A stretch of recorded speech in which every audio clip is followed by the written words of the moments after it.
Bonjour à tous et à toutes.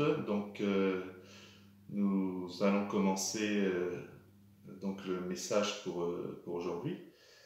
Et donc, on va commencer par la prière. Seigneur, je te remercie parce que tu nous aides, Seigneur, dans tout ce que nous faisons, Seigneur. Ta parole, Seigneur, soit comprise. Merci, Saint-Esprit, d'être avec nous, de nous faire comprendre ta parole. Et merci, Jésus, parce que ceux qui écoutent, moi-même, Seigneur, qui peut parler, Seigneur, tu nous fais passer, Seigneur, ce que tu veux nous dire, Seigneur, à nous tous. Merci pour ta présence. Ta présence en ce moment, Seigneur, par ce moyen de cette vidéo qui va passer. Merci, Jésus. Amen. Alors, je voudrais qu'on parle aujourd'hui de la famille et en particulier du couple qui est un peu la base de l'humanité. Et pour ça, on va faire un bond en arrière de plusieurs millions d'années, puisqu'on va voir le premier couple de l'humanité que Dieu a créé.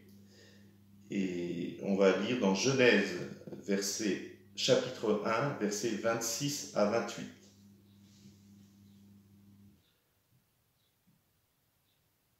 Alors, c'est dans la version, la Bible du Semeur. Et Dieu dit, faisons les hommes pour qu'ils soient notre image, ceux qui nous ressemblent, qu'ils dominent sur les poissons de la mer, sur les oiseaux du ciel, sur les bestiaux, sur toute la terre et sur tous les reptiles et les insectes.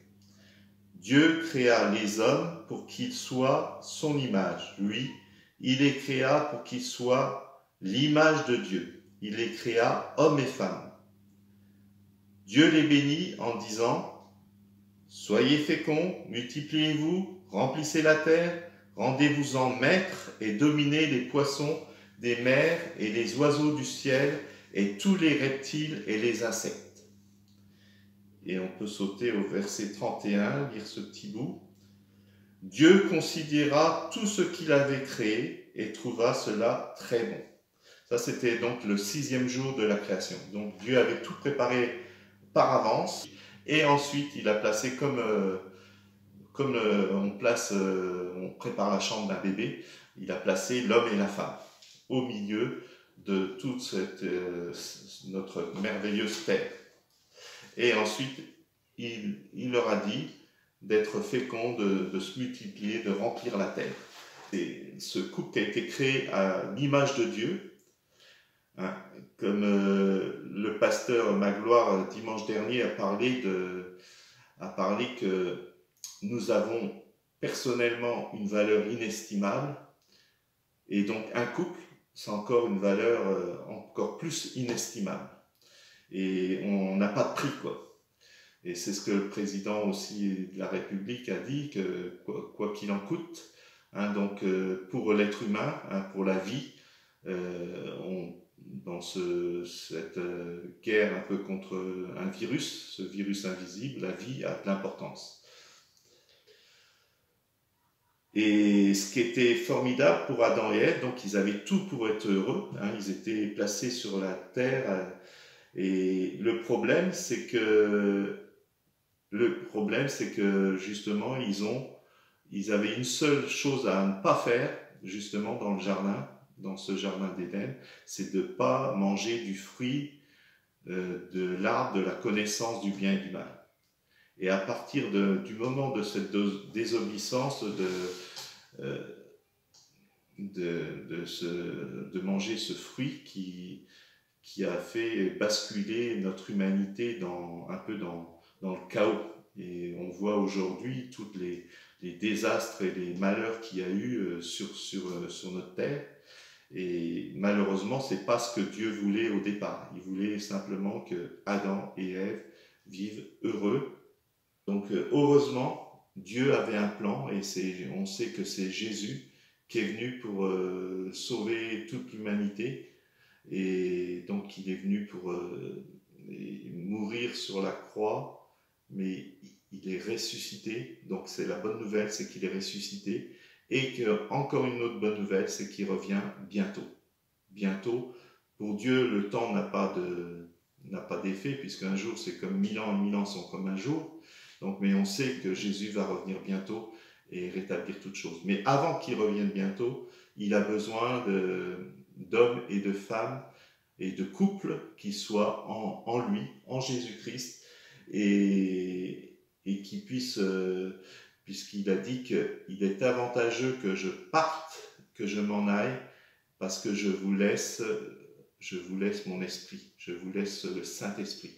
Et maintenant, nous avons un avantage sur Adam et Ève, c'est que Dieu vient habiter en nous par son esprit. Et Jésus veut qu'on fasse les mêmes choses que lui, et même de plus grandes choses que lui. Et ça, c'est la très bonne nouvelle. Et donc, peut-être ce temps de confinement, ça nous permet de réfléchir en tant que couple, en tant qu'individu, de pouvoir être avec Dieu et d'être rempli du Saint-Esprit. Et ça, c'est la plus belle chose qui peut arriver à tout homme et toute femme, à tout jeune, tout enfant, de se repentir, d'être baptisé d'eau et d'esprit et de devenir des disciples de Jésus. Personnellement, c'est ce que j'ai fait à l'âge de 18 ans, pratiquement. J'ai rencontré, il y a 42 ans à peu près, 42 ans, un groupe de chrétiens sur la place d'Erlon de Reims. Et c'est une des plus grandes places de Reims où les gens se rencontrent. Et il y avait un groupe de chrétiens qui évangélisait, et une dame m'a donné son témoignage. Elle avait été guérie de l'arthrose, et je me suis remis en question. J'ai dit pourquoi elle me raconterait cette histoire alors que les médecins ne pouvaient rien faire, et elle était guérie de l'arthrose. J'ai dit c'est formidable. Je me disais que c'était formidable. Et à la fin, elle m'a donné un Nouveau Testament. Donc j'ai lu beaucoup le Nouveau Testament, et ma vie a été transformée. J'ai accepté Jésus dans ma vie, je me suis repenti. C'était un groupe de chrétiens très dynamique et qui vivait, qui essaye d'évangéliser, d'annoncer Jésus un peu partout, et beaucoup de jeunes. Et comme dit la Bible dans Genèse 2,18, l'Éternel dit, Dieu dit, il n'est pas bon que l'homme soit seul, je lui ferai une aide qui soit son vis-à-vis. Et une prière que j'ai faite à Jésus, Seigneur, je veux être fidèle jusqu'à ce que tu reviennes, ou jusqu'à ce que je disparaisse de la terre. Mais avant, donne-moi, pour te servir, donne-moi la femme de ma vie. Donne-moi, je veux que tu me donnes une femme, je veux me marier. Et c'est ce que Dieu a fait. Il a répondu à cette prière, et donc à l'époque j'avais rejoint, donc il y avait une équipe communautaire qui vivait dans le cadre de l'église, des locaux de l'église, et donc on était tous ensemble, des garçons, des jeunes à l'époque, et on faisait surtout beaucoup de travail d'évangélisation. Bon, on avait un travail aussi. Quelques-uns avaient un travail, dont moi j'avais un travail à côté, on partageait pour vivre ensemble et tout ça. Et donc il y a eu les premiers mariages, presque beaucoup de jeunes de mon âge se sont mariés, et moi-même j'ai rencontré justement mon vis-à-vis, mon aide qui est vraiment pareil que moi.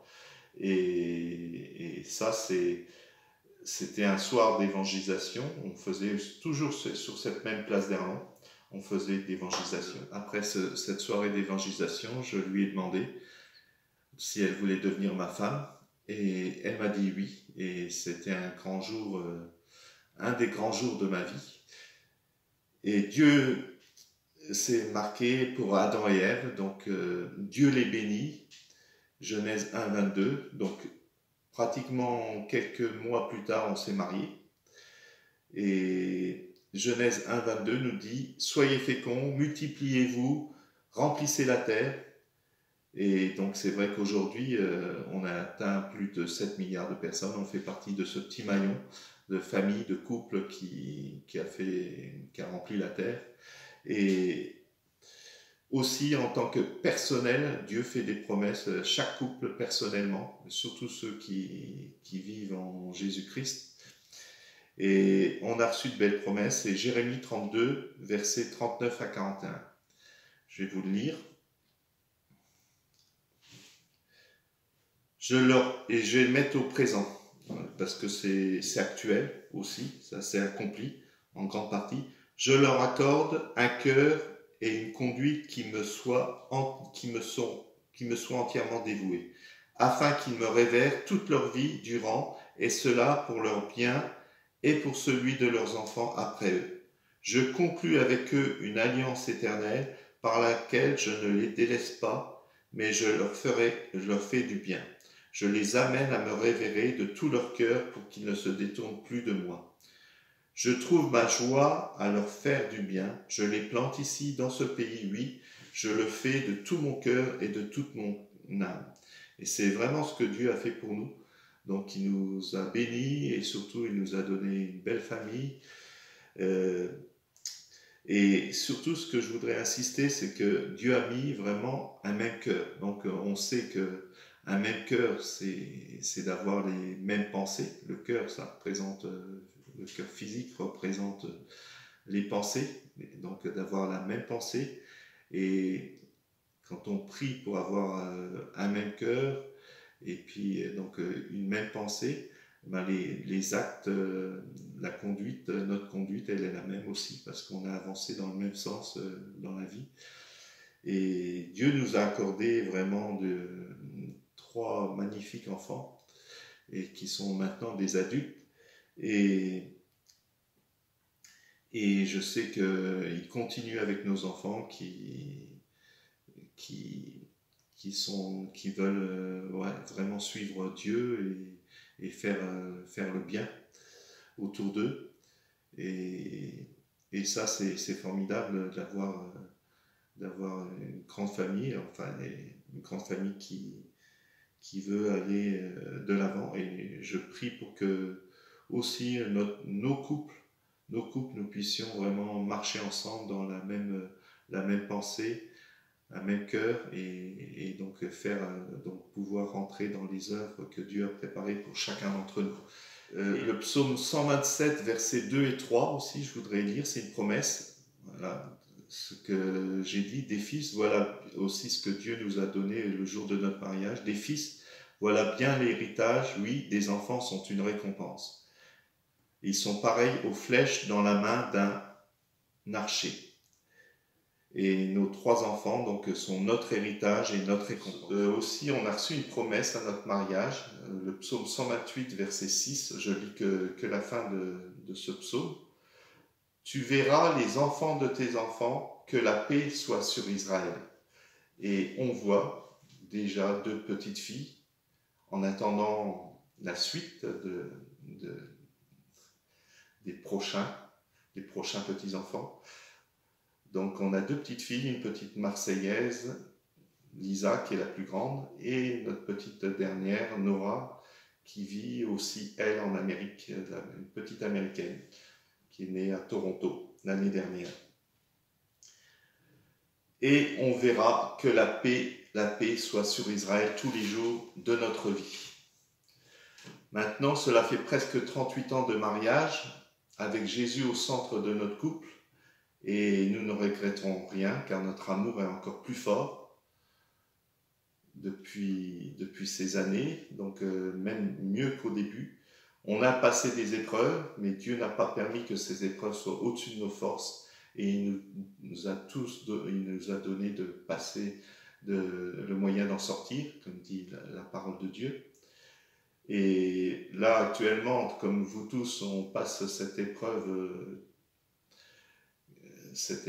du confinement que personne n'a vécu.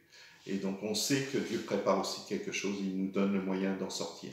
Donc, officiellement, pour la France, c'est prévu le 11 mai, une partie du confinement. Mais en tous les cas, il nous donne le moyen d'en sortir. Et avec Jésus, il y a quelque chose à faire derrière.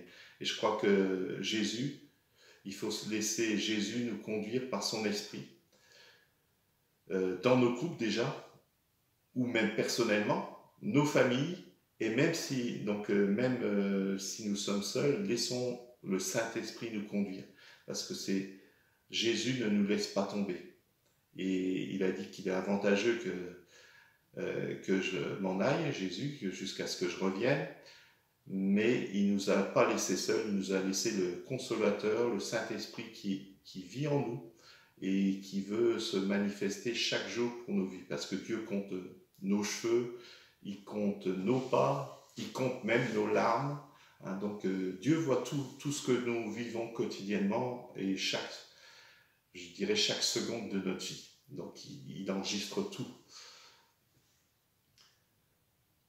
Et l'Église, c'est aussi donc notre famille.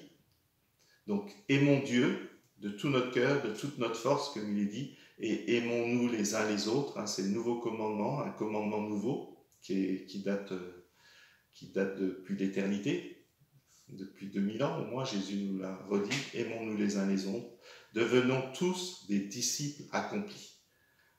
La moisson est grande, priez le maître de la moisson d'envoyer des ouvriers, et des ouvriers en couple, mais pour Jésus, soyons ces personnes qui faisons l'œuvre de Dieu. Dieu a appelé justement à faire l'œuvre de Dieu, à être des ouvriers dans sa moisson, et il ne nous appelle pas à être des patrons, hein, des ouvriers avec Dieu. Ouvriers avec Dieu, nous faisons l'œuvre de Dieu. Puisque Dieu, le cœur de Jésus, c'est Jean 3, 16 et verset 17.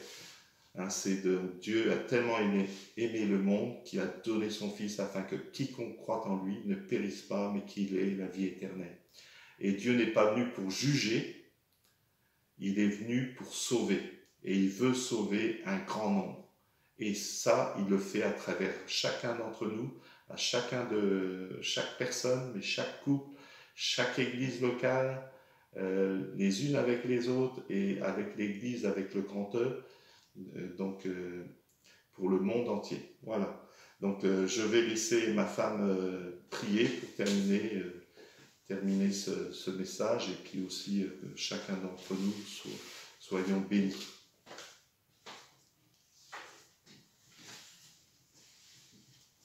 Seigneur Jésus, je te prie, je te demande vraiment de faire du bien à tous les couples, toutes les familles et toutes les personnes seules qui ont écouté ce message. Dans le nom de Jésus. Amen. Amen.